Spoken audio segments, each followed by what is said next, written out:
Hi there everybody, it's Lynnea for ThermOWeb and we are collaborating this week with Heffy Doodle.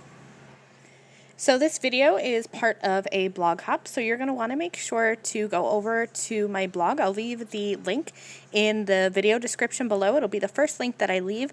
That way you can take part in the blog hop for your chance to win prizes.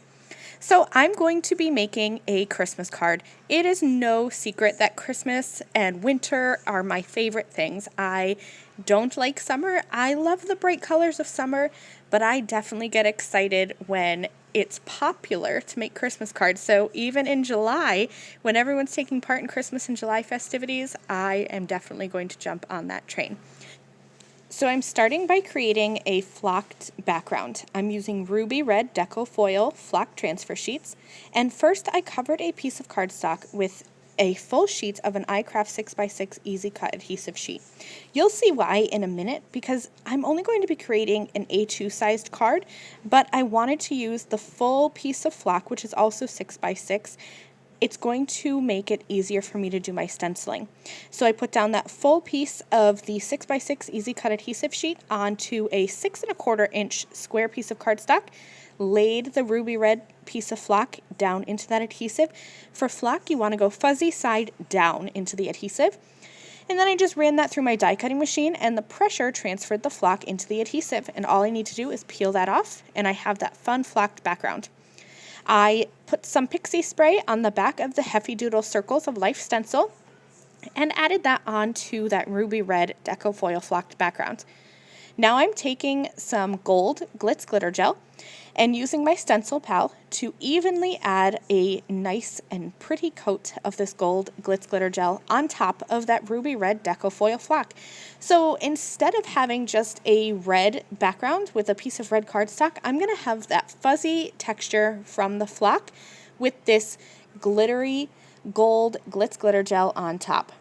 I'm using my stencil pal to clean up my work surface as well as around that stencil to make sure that I don't waste a single bit of this gold glitz glitter gel.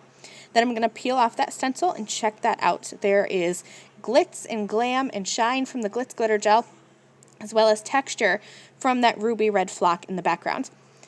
I'm going to set that aside to dry. It's not going to take very long. It wasn't very humid in my craft room today, so it's only going to take probably about an hour. And believe it or not, that's how long it's going to take me to color these images and lay out the rest of my card. So by the time I'm ready to cut out these images and put together my card, my glitz glitter gel background will be dry.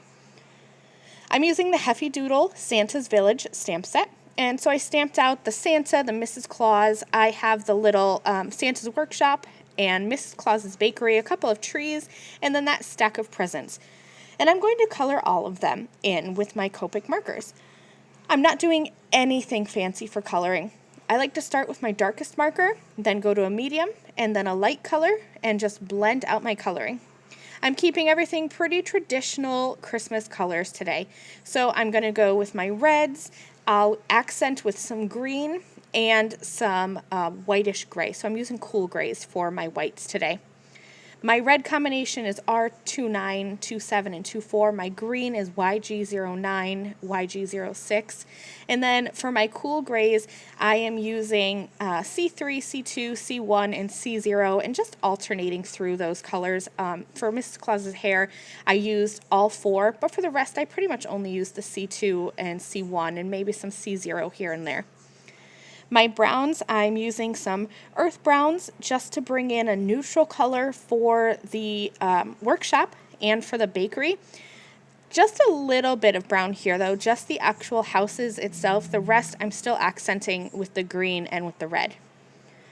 Once I have all of those colored, I will tape the coordinating Santa's Village dies in place using some purple tape so that my dies don't shift as I run them through my die cutting machine. And I'll have all of these little pieces set up and ready to go. So now my panel of that glitz glitter gel is all dry, and this is why I wanted to have a full 6x6 background. This Circles of Life stencil is one that's hard for me to line up centered on a piece of cardstock.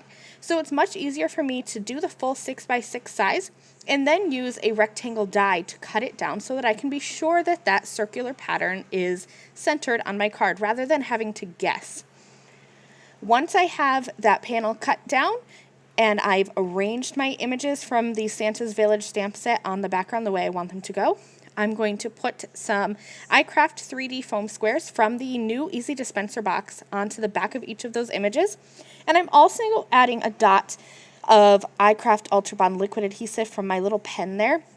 This is going to do two things. It's going to really adhere because that is a strong adhesive, so it's going to make sure that my images are not going to shift at all as they go through the mail, but it is going to give me a couple seconds to shift them around and make sure that I get them straight and positioned where I want them. I stamped a quick sentiment from my stash and added that right at the bottom of my scene that I had stamped and heat embossed with gold powder so it would coordinate with the rest of my card. And this fun Christmas in July little North Pole scene is complete. Remember that this video is part of a Heffy Doodle and ThermOWeb collaboration blog hop that's happening today. So remember to go to my video description, go to my blog, and hop through and see the rest of the inspiration for today. Thank you guys so much for joining me. I will see you again very soon in another video. Bye!